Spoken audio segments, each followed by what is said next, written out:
it's a really huge success. They really are happy about this. But what is the success if those children who learn to read never had any book in their hands?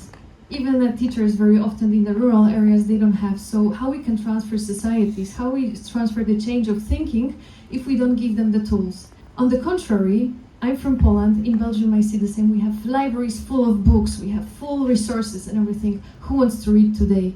Who wants to really I mean, of course, there are people, but less. And I wonder, where this paradox coming from?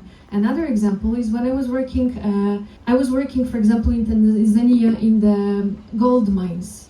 One of our partners in Congo on the Bateke plateau, le plateau de Bateke, Kaloma Pelagie.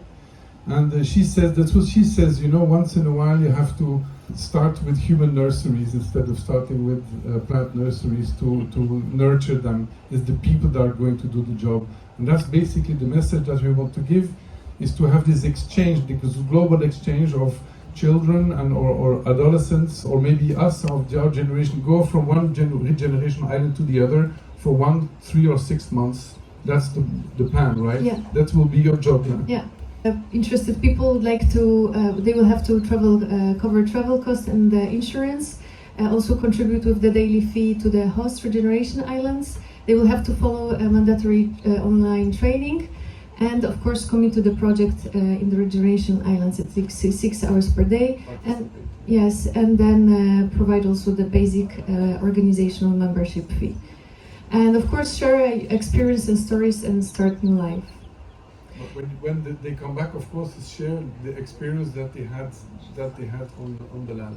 I will not, you've seen already and the video, so maybe I will skip this. So, giving you the context, I will not develop too much about the reason, because I think that both Orion and Laszlo, they already provided the context. We are living in the troubles, the challenges. So based on that, this is kind of response that I would like to, with this project, to address. And at least on 2 levels for the moment defined, starting from the last B2C, people, especially youth, need to disconnect and reconnect. And this is like a very soft way of saying what is happening now, right?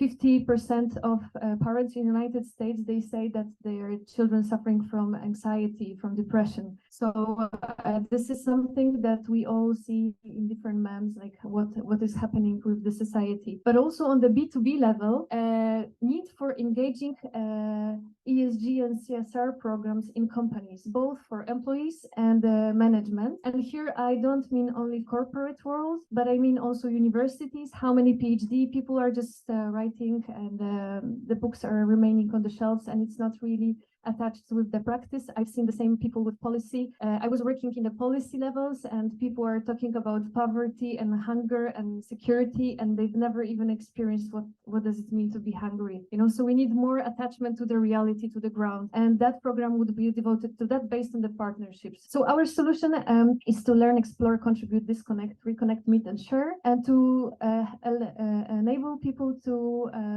go and find meaning of their life and be useful for the world. And okay, I see the presentation is something. So yes, of course, based on the Regeneration Islands, and they bring their stories back. And maybe just the last example, the travels. It's not going to be a travel agency. The travel, many people are traveling to India to change their life. The travel needs to be with purpose, and also the travel needs to be prepared. We have to be educated, and I think this is also the difference of this program that is helping you. And the stories, here are the places that are waiting for the stories, and even more places. We have to think about partnership, sustainable approach to provide volunteers and exchange